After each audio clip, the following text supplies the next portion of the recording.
That's bad.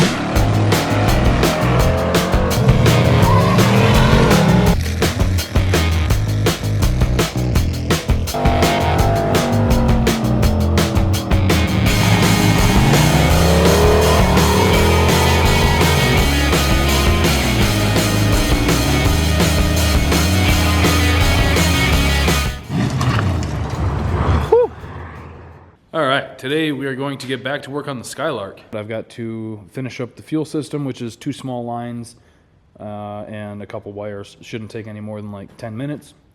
And then I've got to do something with the exhaust system, right? Because right now it's just open shorties, and that's not really the most ideal situation. It'll fire up and it'll run, sure, but while I've got this thing over on the hoist, I'd like to get an exhaust system on it. Which is a bummer because I have no idea where the collectors are for these shorties. I don't know why they would be gone. I know that I didn't use them on anything else because anytime I build a turbo kit with these, I cut those collectors off and I use the V-bands, or I weld V-bands to them. So I have no idea where they are. Also, I need to clean this shop because this place is a mess, and it's finally empty enough to actually move things around. So I'm probably going to do that with the camera off, save you guys the time of watching me just shuffle stuff from one spot to another. But yeah, I have no idea where those collectors could be, and it's really driving me crazy. Also, one more thing I have to do while it's on the hoist, it'd be easier to do while it's on the hoist, is hook up the shifter. I'm pretty sure that's a rear entry, so it'll be easy to drill the hole for. But yeah, I got to put the cable in it. Cable should be in the trunk of the 55. That shouldn't really take too long. You'd think I would have put them up here with all my other exhaust stuff, but it's not there. I might try these long tubes on it one more time because I'd prefer the long tubes. What I'd like to do is long tubes into that 3.5-inch X pipe, because I originally got that for the RX-7. I ended up going back to turbo with that.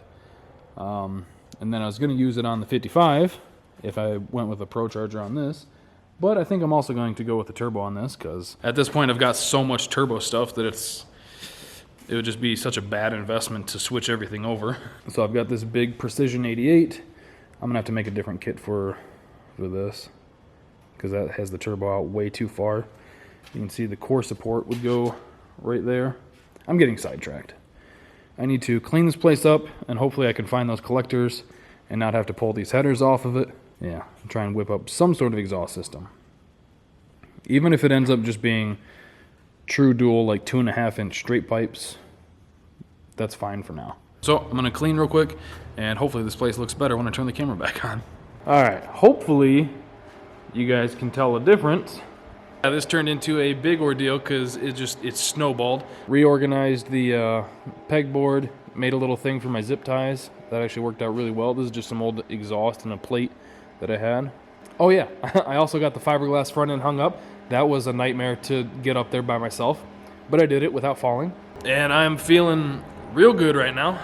So let's get back to work. I have not found the collectors for these headers yet, so I guess I'm just going to have to put a turbo on this thing. No, I don't have any 2.5-inch V-bands either. Believe it or not, I don't think any of these are 2.5. I think these are all 3s. All right, we've got one. Let's see if we can find another one. VC26912, VC26911. Whoops, never forget. There we go. Perfect. So now I get to pull the headers off. Ooh, these I think are the flanged ones too.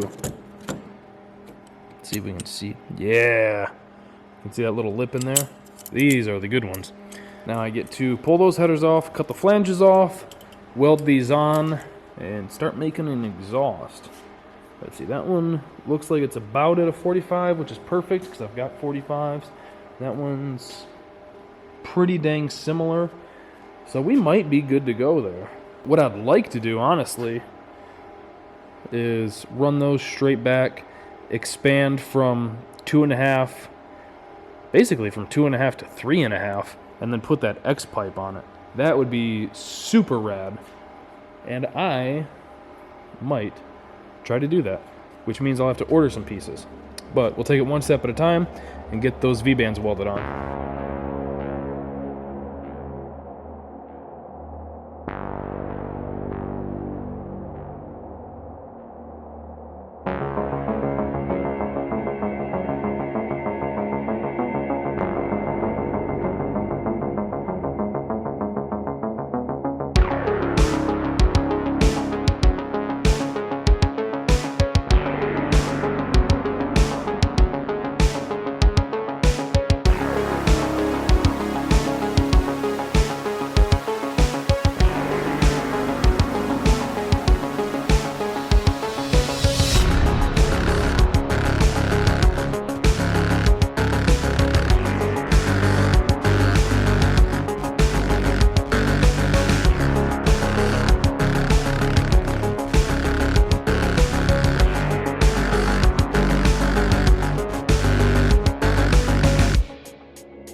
Alright, so got the V-bands welded on the headers. One of them's bolted in. The other one, I didn't feel like taking the steering shaft out, so I had to lift the car up to get it in from underneath. So I got it up there just sitting in place.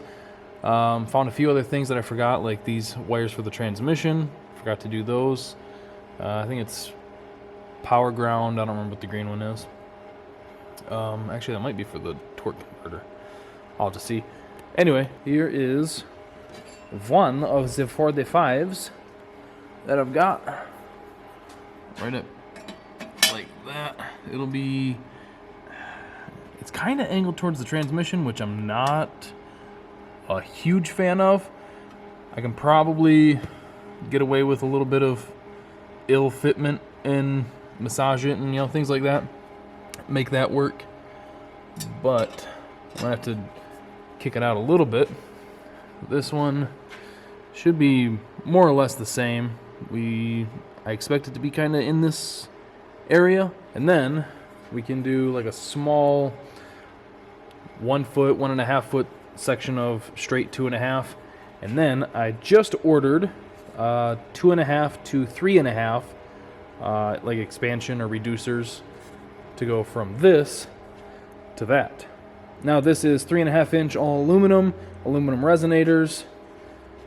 I'm gonna regret doing this, but nice open. It'll be very loud. Actually, in my experience, the bigger diameter the exhaust, kind of the quieter it gets. You'd think it'd be inverse, but yeah. Like when you hear a turbo car with a big 5-inch pipe, kind of quiet. I'm sure a lot of that has to do with the turbo, but yeah. I think the 3-inch on like the S10 or the RX-7 the first time was a lot louder than the 4 inches that have been on like Goldie Hawn or the RX-7 the second time. Things like that. So It might not be super, super loud, but it is going to end in this neighborhood around here, which isn't super awesome. I was hoping it'd be closer to the axle, but yeah, it'll probably dump right around here. All right, so I think that will work there. Right now it's pretty low. Like when you look at where the frame and everything is, it's hanging down a good 4 inches. But the rear end is at full droop. It'll go up 6 inches, 6.5 inches, which will obviously lift the drive shaft up. We can tuck the exhaust up there a whole lot more. The part that I'm not super sure about is right in here, because that is where the drive shaft's barely going to move. It'll move maybe an inch. I don't know if that's going to be enough. I don't really want to move it forward a whole lot more, but if we did that, it would clear the drive shaft better. We could tuck it up a little bit closer, but then we're getting into some other stuff.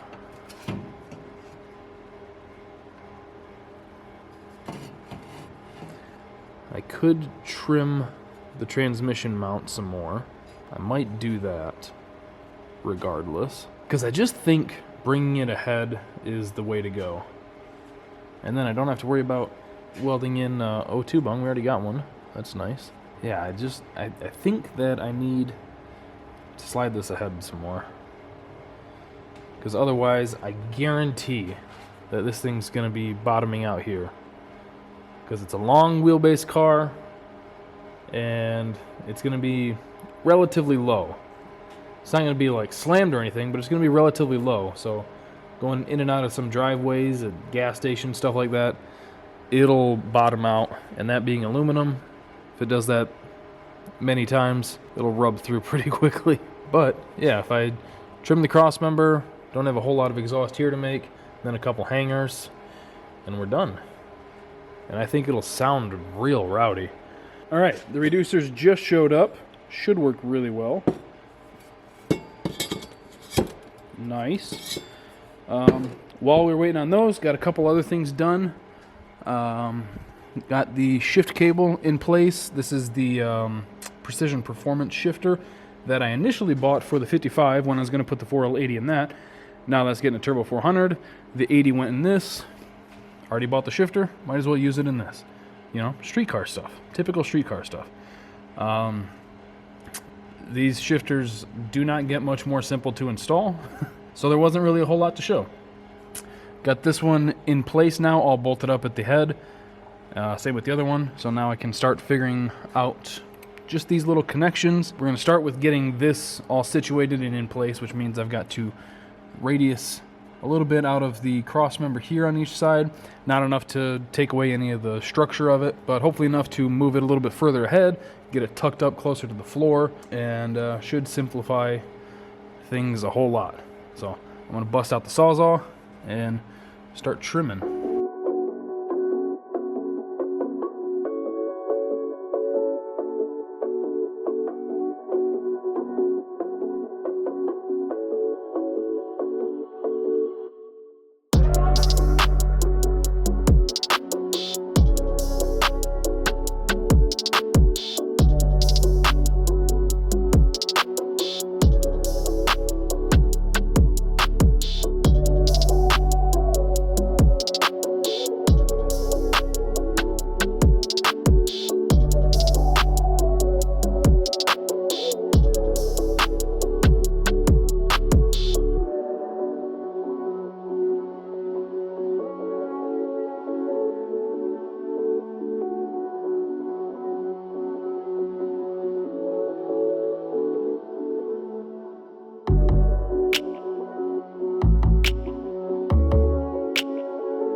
Alright, got the exhaust pretty dang close to, I think, where we can set it.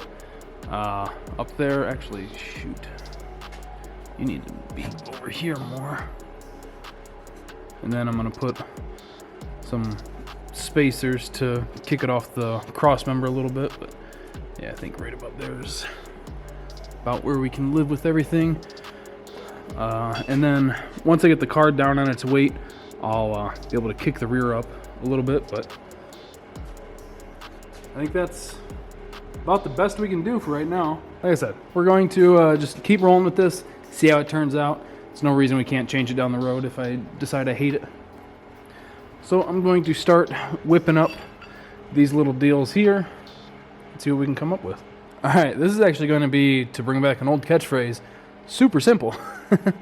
Got the 45s here, and then basically just have to make a small little joiner piece, which I'm pretty much just going to cut like that much off of like this expanded section off of the 2.5 inch piping that I've got, and we're just going to slip it over this and then slip the 45 over that, and we're going to be good to go. Same thing on the other side. And you know, actually I might have some scrap pieces that I could use and not even have to cut any of the big sticks. I've got another, that's all aluminum. Is this 3? No, that's, could be 2 1/4. I think it's 2.5. Let's go try it. I'm pretty sure these will work perfect. And just like that. That's exactly what I was hoping for. So all we need is just this little coupler. Same thing on the other side. Take up some space and then melt it all together. Sweet, we're gonna have this done in like a half hour. All right, got them welded up. Looking pretty decent. Everything up there still relatively off the ground. It's not much lower than the training pan, so I guess that's good. I'd rather the exhaust hit before the transmission pan. And like I said, I don't plan on this thing being super low, but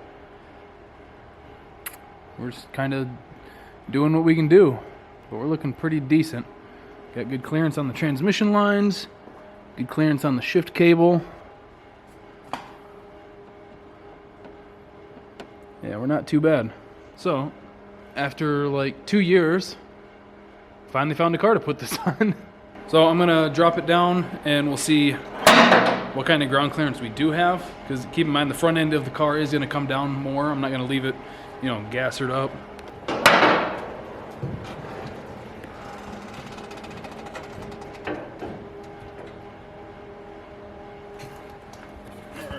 What kind of ground clearance we got? That's really not terrible, to be honest. I could live with that, but since the drive shaft went up about 3.5, 4 inches, that means we could take the exhaust up a lot too. Let's see how everything's looking up here. Looking like normal headers into some shorties.